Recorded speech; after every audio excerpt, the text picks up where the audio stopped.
comment prolonger la vie en fin de compte des objets? Tout simplement, la première des choses, plutôt que de jeter, c'est de donner. Ou de permettre donc à des associations de pouvoir reprendre ces objets, de pouvoir les revaloriser, de pouvoir les réemployer et quelque part permettre à des familles qui ont des petits budgets aussi de pouvoir les acheter parce que ces objets, qu'on le veuille ou pas, l'intérêt c'est qu'ils ont déjà existé, ils ont une existence, ils sont pratiques et il va durer dans le temps, ce qui n'est peut-être pas le cas du produit neuf que l'on achète.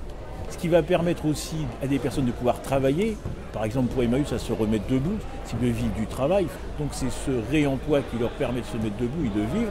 Un autre intérêt du réemploi, c'est aussi faire en sorte qu'il y ait de moins de déchets. À la communauté, je suis arrivé il y a 10 ans, 27 000 m3 étaient collectés. Aujourd'hui, 55 000 m3 sont collectés. Donc l'intérêt du réemploi, c'est vrai, c'est de permettre à des personnes de pouvoir bénéficier d'un article de durée et de qualité, mais aussi de diminuer les déchets qui vont l'encombrant, c'est de permettre une deuxième vie et quelque part aussi de permettre que ça coûte moins cher à la collectivité et à tout le monde. Et enfin, un réflexe éco-citoyen et intelligent.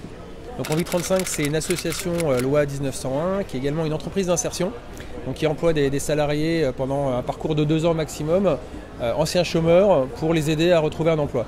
Notre activité, c'est de collecter, rénover et revendre de l'électroménager d'occasion. On collecte sur l'ensemble des déchetteries et des magasins de vente d'Ille-et-Vilaine les déchets électriques et électroniques. Donc ça représente 150-200 machines à laver par jour en exemple. Et on en répare et revend environ 300 par mois.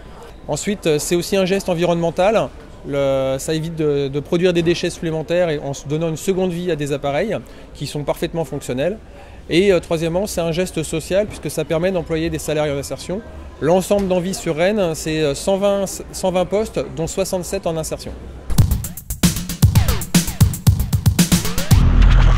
Pour répondre sur la question du réemploi des objets, donc à Laboratoire on pratique beaucoup la récupération et donc le recyclage. Alors soit c'est sur un plan complètement fonctionnel, une cafetière qui marche encore, un ordinateur qui marche encore, ou un moteur de voiture ou un vélo. Et puis d'autres qu'on va réutiliser de manière artistique, c'est-à-dire qui vont nous permettre du moins d'élaborer des œuvres d'art en sculpture, en art plastique on va dire. Donc on a une déchetterie qui est à 800 mètres de chez nous, donc qui donne très envie d'aller visiter, mais ça reste illégal et susceptible d'amende en fin de compte, de PV. Donc beaucoup de gens qui passent par notre lieu pour nous déposer des objets avant même d'aller en déchetterie, parce qu'ils savent qu'on va pouvoir le réutiliser. Tout ça, quelque part ça crée de l'emploi en fin de compte, ça permet, puisqu'on est dans une société où on nous motive à créer notre propre emploi, à trouver des idées.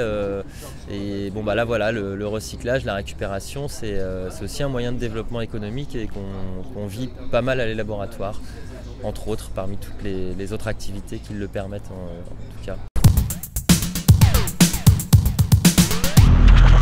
Moi je fais du relooking sur ces vieux bois qu'on met dans les bennes à ordures. Donc voilà, pour leur donner une troisième vie. C'est un peu la troisième vie de l'arbre.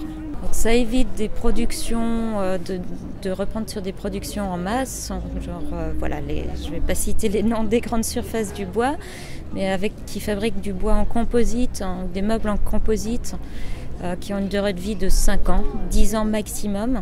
Là, on est sur un élément naturel et puis qui peut être réutilisé, transmis, revendu. Je crée des meubles en carton, je récupère des cartons un peu partout et avec ça, je fabrique divers objets de décoration, des meubles.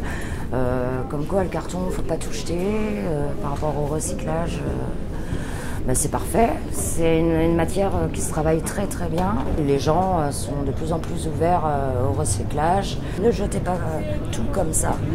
On peut vraiment tout faire avec divers objets. Ok, Carte Ouverte, c'est un site internet qui a été créé par les associations de la MCE, la Maison de la Consommation et de l'Environnement. C'est un outil cartographique qui permet de répertorier à l'aide d'icônes thématiques des initiatives qui permettent de réduire notre empreinte écologique.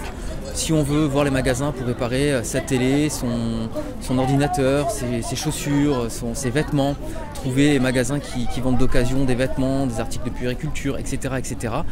Il suffit de se rendre sur ce site, c'est carte-ouverte.org et là il y a toutes ces initiatives qui sont référencées.